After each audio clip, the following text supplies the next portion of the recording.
I'm Dr. Deepak Chopra, and I'm going to talk today to you about my new book, The 13th Disciple.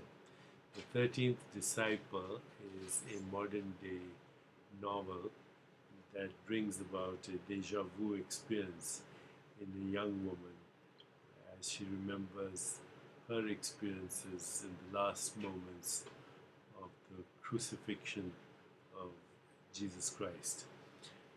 The book is also about a mystery school that explores divine consciousness and the state of consciousness that we refer to as God consciousness.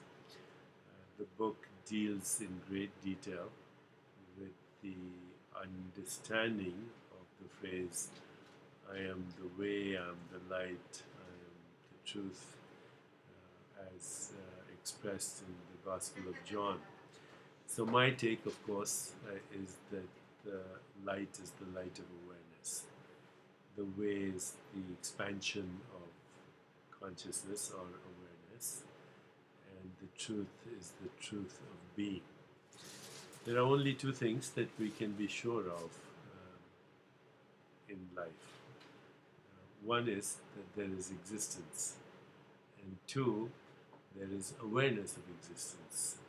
So existence and awareness of existence are inseparable. If we weren't aware of existence, there would be no existence for all practical purposes. And so the question is, what is existence at a fundamental level?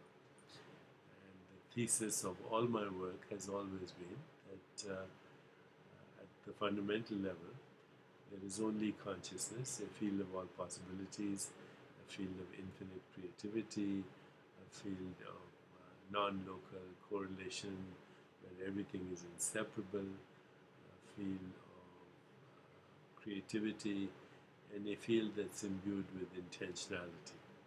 So the characters in my book get together and explore the mystery of that which is divine, the source of all creation, the fact that at fundamental levels there is being and the universe is its becoming. And when we participate in the experience of being and watch the arising and subsiding of all that becomes the mental world, the physical world, and the universe at a level of exploration which is non-local, a dormant potential that exists in all of us, we realize that our primary existence, the I within the I, is actually the field of consciousness. And the body-mind world is an expression, an activity of that field of consciousness. And we can put that in any context we want, any theological map, whether it's Christian or Hindu or Sufi or any other. There is the biosphere, there's the noosphere, and there's the theosphere.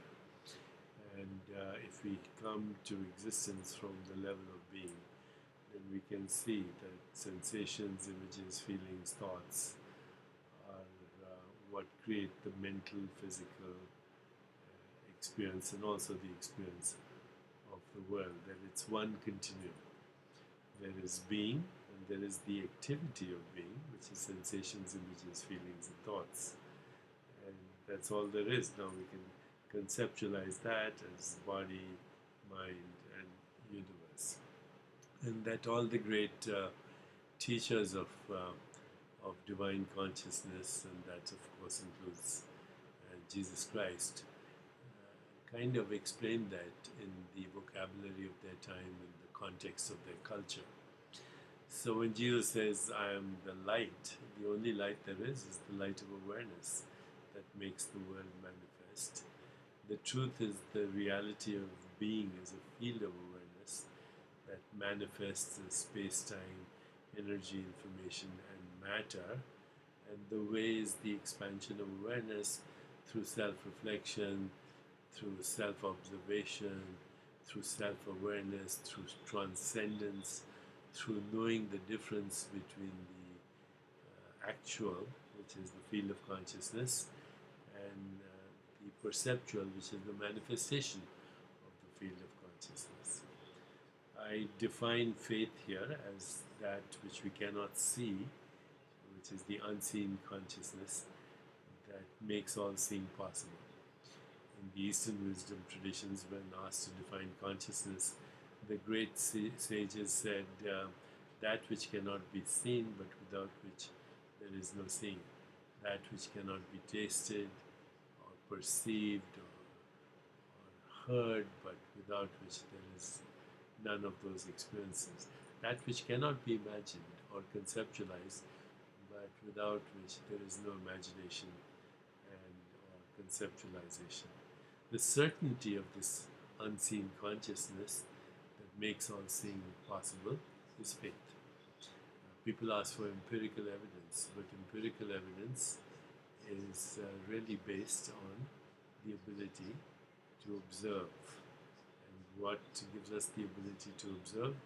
Our own consciousness. So consciousness is what makes faith in empirical evidence possible.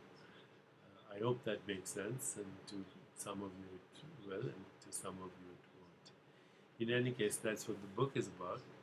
It's about the tradition of mystery schools on how when people get together and they find a way of transcending, then dormant potentials wake up inside them. These dormant potentials are non-local expressions of our consciousness, like remote viewing, clairaudience, clairvoyance, non-local communication, everything that happens in the domain of awareness, where we are all inseparably one, and where we also experience truth, goodness, beauty, harmony, evolution, insight, intuition, imagination, creativity, and free will. I'm hoping you'll read the book and get something out of it. In any case, I had a wonderful time writing it, and I'd love to get feedback from you on the 13th Disciple. Thank you.